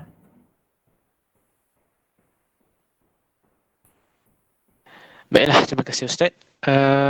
Soalan seterusnya. Assalamualaikum Ustaz. Saya pesakit schizophrenia dan bipolar personality disorder. Maaf, saya nak bertanya, dalam sistem sokongan di tempat rawatan saya mempunyai rakan yang bernikah sentiasa solat malam, zikir, baca Al-Quran, namun beberapa bulan lepas saya menerima berita kehilangan dia kerana bunuh diri. Adakah itu bermakna sepanjang dia hidup dia tidak menghayati setiap bacaan Al-Quran yang dia telah baca, setiap solat malam yang dia lakukan? Baik. Baik, Allah masalah sebab tadi saya sebut. Sebab itu konklusi saya mudah je. Saya kata kemurungan ini berlaku pada siapa-siapa saja. Maknanya ustazah, pada ustaz, pada siapa-siapa saja. Maknanya taklah semestinya dia ustaz, dia orang yang rajin baca Quran, dia bernikah, dia tidak akan berlaku bunuh diri, tak ada berlaku kemurungan dan sebagainya. Sebab ini pernah berlaku di Arab Saudi sendiri, di tanah suci, ya, orang bunuh diri, ya, orang Islam yang pergi mengerjakan, saya tak silap, umrah ke haji, mereka bunuh diri, ya. Nak bagi tahu mereka sedang pergi menunaikan ibadah, tapi kerana benda ni datang, ya, kerana faktor kemurungan ini banyak, ya. Antara mungkin disebabkan gangguan jin, ya, ataupun disebabkan gangguan mental itu sendiri, yang mana mula-mula stres, tapi dan akhirnya gangguan itu semakin kuat, ya, sehingga menyebabkan dia hilang kita kata pertimbangan. Bila kita hilang pertimbangan ni, maka dia pun tak sedar. Ya, sebab keseimbangan kimia dalam badan dia itu setiap di antara kita tak sama. Ada orang yang masih dalam keadaan minima, ada orang yang mungkin dia punya kemurungan itu dah sampai tahap yang berbahaya, yang menyebabkan pertimbangan dari sudut pemikiran itu sehingga menyebabkan dia buat sesuatu di luar kawalan. Ya, kita tahu memang dia bunuh diri, dia terjun, tapi kita tak tahu sama dia sedar ataupun tidak sedar perbuatan tersebut. Kalau dia sedar, dia dosa, masuk neraka. Tapi kalau dia tidak sedar, ya, sebab itu kita bersangka baik. Ya, mungkin kawan kita yang bernikah baca Quran dan semua tu, ya, mungkin dia bunuh diri tu dalam keadaan yang mana depresi yang tinggi, yang dia dah sampai tahap dah tak sedar lah apa yang dia buat. Ya, jadi mungkin ini boleh berlaku dalam situasi tersebut. Ya, rafa'al qalam an salasa, ya, tidak ditulis pena dosa itu oleh malaikat kerana 3 perkara lah. Yang pertama, seorang budak sehinggalah menjadi dewasa. Dan yang kedua, seorang yang tidur sehinggalah dia dibangun. Dan yang ketiga, seorang yang gila sehinggalah dia kita kata baik daripada gila tersebut. Maknanya kalau orang yang mana dia sampai dah hilang ingatan, yang dia tidak jelas tindakan yang dibuat, sampai dia bunuh diri ataupun bunuh orang, mencederakan orang, buat apa saja, yang dia tidaklah dikira berdosa dan dimaafkan oleh Allah Ta'ala, sehingga dia betul-betul memang dia tidak sedar perbuatan tersebut. Ya. Dan tapi kalaulah dia sedar, adakah baca Quran dia selama ni tidak membantu? Adakah kita kata usaha-usaha dia tidak membantu? Ya, Allahumma salli ala sayyidina Muhammad. Setiap manusia kita boleh ikhtiar je. Betul tak? Segala yang datang itu datangnya daripada Allah Ta'ala. Kamu solatlah, kamu buat apa pun, tapi kalau Allah Ta'ala tak izinkan, maka tidak membantu juga. Sebab itu pentingnya tawakal, bergantungan pada Allah Ta'ala di setiap ikhtiar dan usaha yang kita buat. Allahu a'lam. Okay, terima kasih Ustaz atas jawapan tersebut. Seterusnya soalan daripada Muhammad Hazib bin Masdi. Assalamualaikum warahmatullahi wabarakatuh Ustaz. Nak tanya serta minta pendapat daripada Ustaz, apakah hukum bila kita depres terhadap hal-hal dunia ini semata-mata, dan apakah punca depres ni dari pandangan Islam Ustaz? Mohon punca dulu. Okay. Baik, kemurungan ni kita tadi sebut bukan tentang kemurungan dunia ni. Sebenarnya kita berlaku kemurungan disebabkan kita tak dapat apa yang kita nak. Dalam sudut dunia lah. Kita tak dapat berjaya dalam peperiksaan, kita tidak dapat duit yang banyak, kita kehilangan perempuan, kita kehilangan pasangan, kita kehilangan lelaki yang kita rasa dia boleh bertahan untuk menjadi pasangan kita kehilangan motor Isuzu yang kita baru beli, yang hutang pun mula habis bayar, baru beli sebulan. Bersifat dunia, sebab al-wahnu, cinta kepada dunia yang sangat mendalam. Dan sekiranya cara perubatan yang tepat adalah dengan kita mula mengikis cinta kita kepada dunia ini, dan kita mula menebalkan rasa cinta kita kepada akhirat. Yang kita sangka bahawa akhirat tu mahal, motor Isuzu murah. Kita pandang bahawa setiap di antara kita ni, bahawa apa yang berlaku semuanya sementara. Bahagia sementara, sakit sementara, broken sementara, murung sementara, semua sementara saja. Yang bahagia, yang berkekalan itu adalah di akhirat. Kita bila memandang bahawa kehidupan, tujuan kita di dunia ini, bahawa tujuan kita adalah untuk mengabdikan diri kita pada Allah. Dan kita tahu tentang konsep kehidupan ni, adanya mati, adanya akhirat, adanya perlunya di dunia ini bekalan-bekalan yang perlu kita bawa di negeri akhirat. Maka kita sedar betapa apa yang kita tak dapat ini, dan kita tidak pernah rugi sekalipun. Kita faham kan berkenaan tentang bila mula kita menebalkan cinta kita kepada akhirat. Kita tahu Allah Ta'ala bila kita mati, Allah Ta'ala tak marah kalau kita tak lulus exam. Allah Ta'ala tak marah kalau kita tak ada bawa duit banyak. Allah Ta'ala tak marah kalau kita tak ada rumah besar. Allah Ta'ala tak marah kalau kita tak ada isteri cantik. Tapi kalau kita ada iman, macam mana? Kita faham berkenaan tentang dalam hidup yang penting adalah iman. Yang penting adalah kita boleh bangun malam. Yang penting adalah kalau kita dekat dengan Allah Ta'ala. Bila kita nampak yang mahal tu adalah agama, yang mahal itu adalah akhirat, maka benda-benda yang kecil, contohnya kalau telefon rosak, kalau kita kata kita hilang kawan, kita rasa kita masih boleh happy sebab kita ada Allah. Bila kita ada Allah, kita ada segalanya. Tapi kalau kita ada kawan, kita tinggalkan Allah, kita cari kawan ramai, kita buat maksiat, kawan kita suka apa dia? Kalau kita suka rokok, kita pun isap rokok. Baru kita ada geng. Kawan kita isap vape, kita pun isap vape, baru kita ada geng. Kita sanggup, kita jauh daripada Allah dengan sebab kita nak dapatkan manusia, kita mati, manusia pun akan tinggalkan kita. Tapi kalau orang yang jelas dan faham bahawa hidup ni macam mana pun kawan-kawan kita, ingat tak ada kat dunia ni manusia biasa yang setia. Saya ulang, tak ada manusia kat dunia ini yang setia. Allah Ta'ala sebut dalam Al-Quran, yauma yafirul mar'u min akhihi wa ummihi wa abihi wa sahibatihi wa banihi likulli imri'in minhum yauma idzin sya'nu yughni. Pada hari tersebut semua akan tinggalkan kita. Pasangan-pasangan akan meninggalkan kita. Ibu ayah akan tinggalkan kita. Isteri akan meninggalkan suami-suami, semua akan tinggalkan. Kawan-kawan yang kata akan selama-lamanya akan tinggalkan. Semua orang fikir tentang diri masing-masing. Dekat akhirat, selamat ke tak? Tak selamat. Jadi dalam hidup ini, ingat yang paling penting adalah akhirat.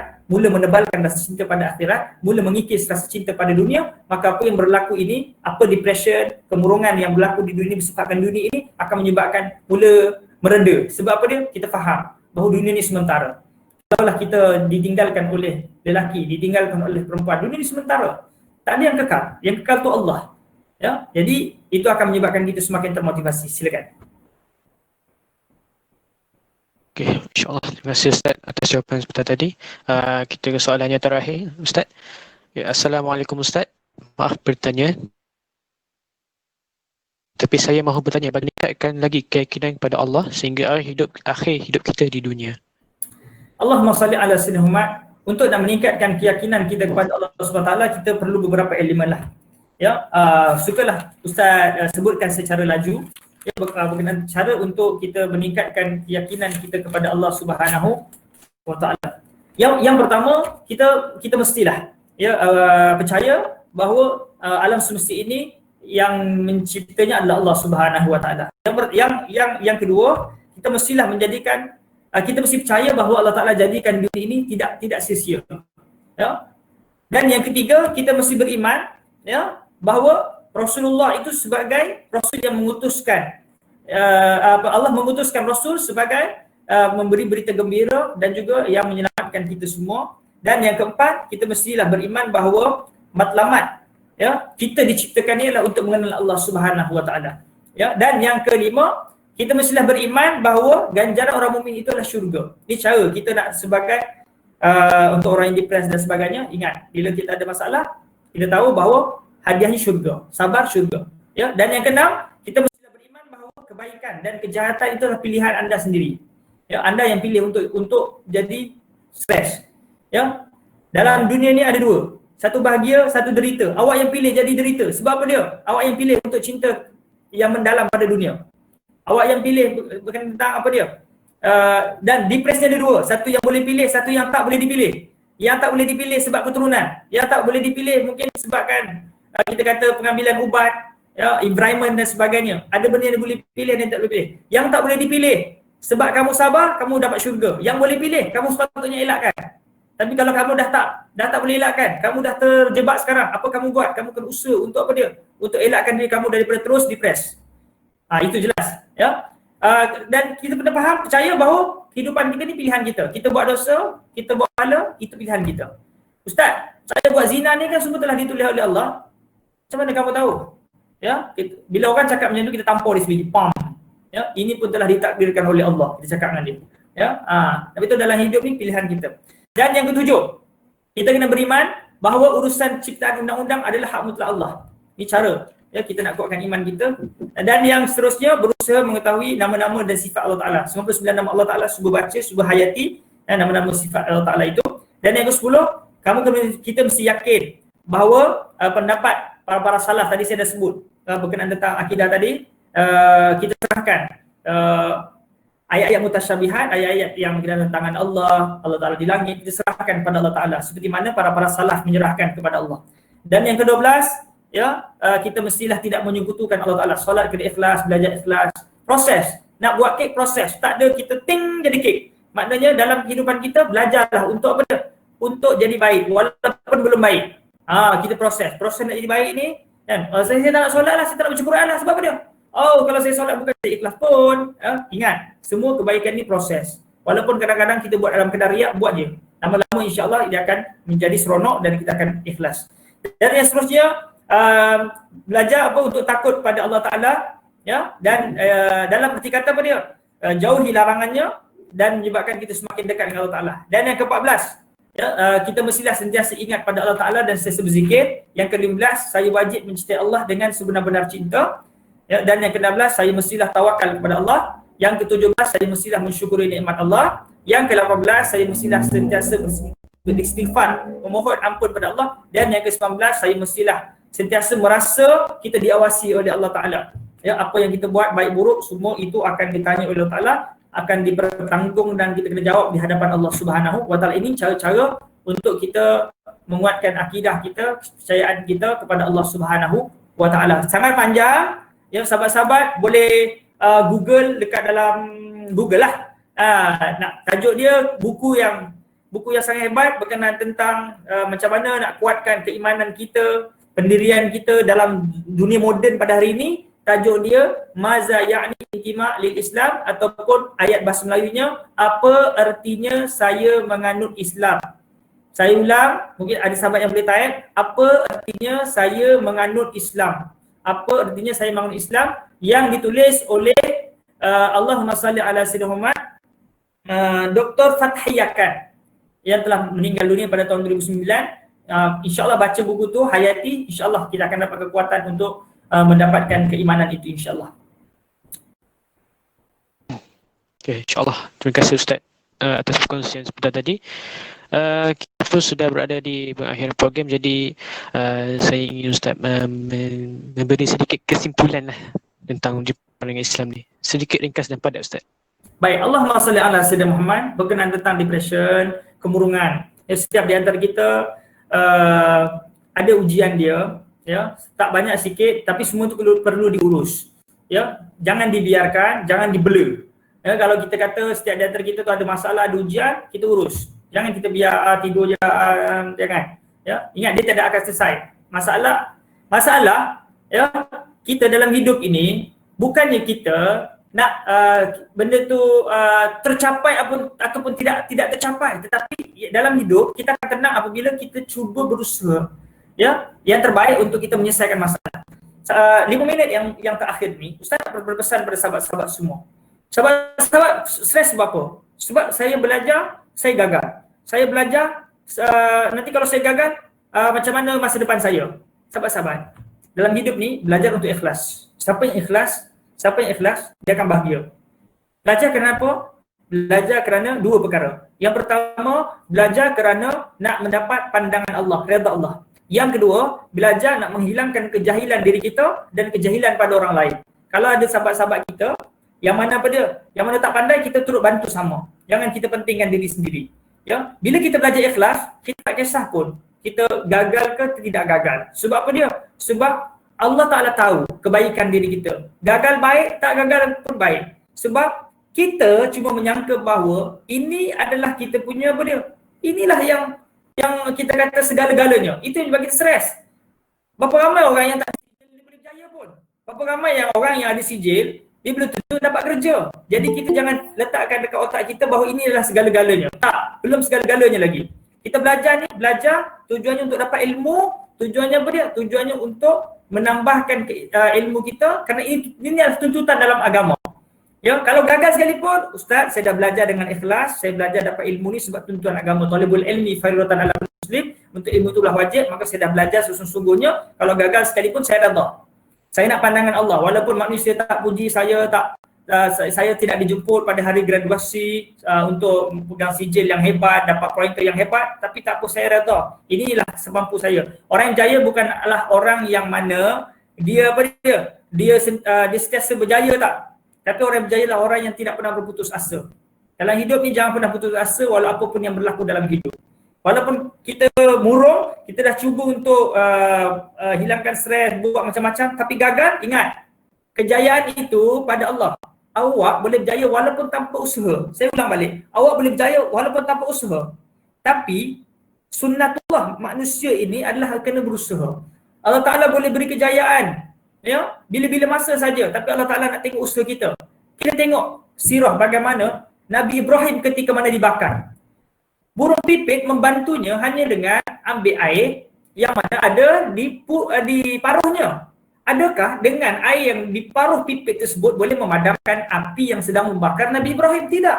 Sehingga digelakkan oleh binatang-binatang yang lain. Apa ni? Usaha apa ni terlalu kecil? Apa kata burung pipit? Ya, aku buat ini, ya, aku tahu dia tidak memberi hasil yang banyak. Tetapi, ya, apabila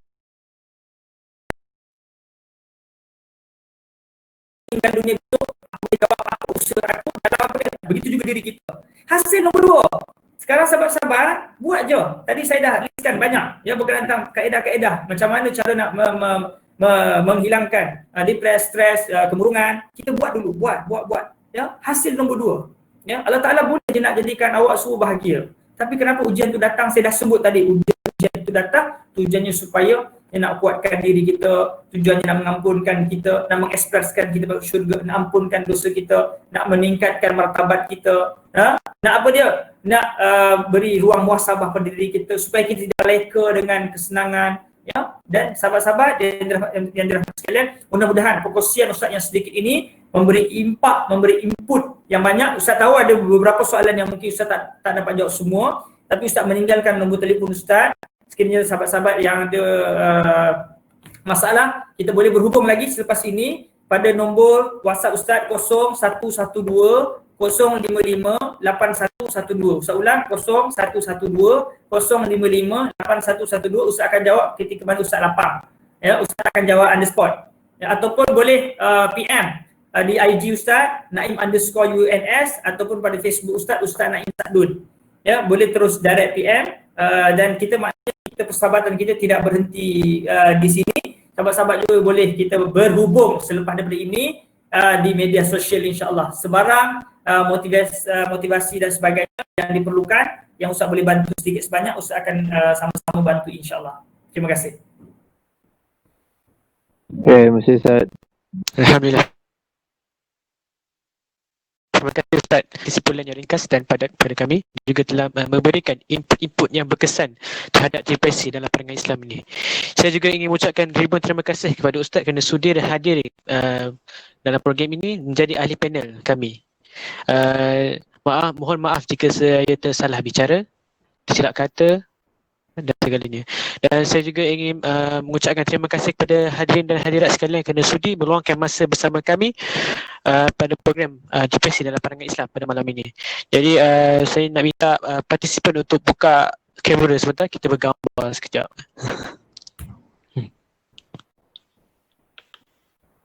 Kita buka gambar, buka kamera semua, kita bergambar, tengok semua kat mana. Okey. Oh, semua happy-happy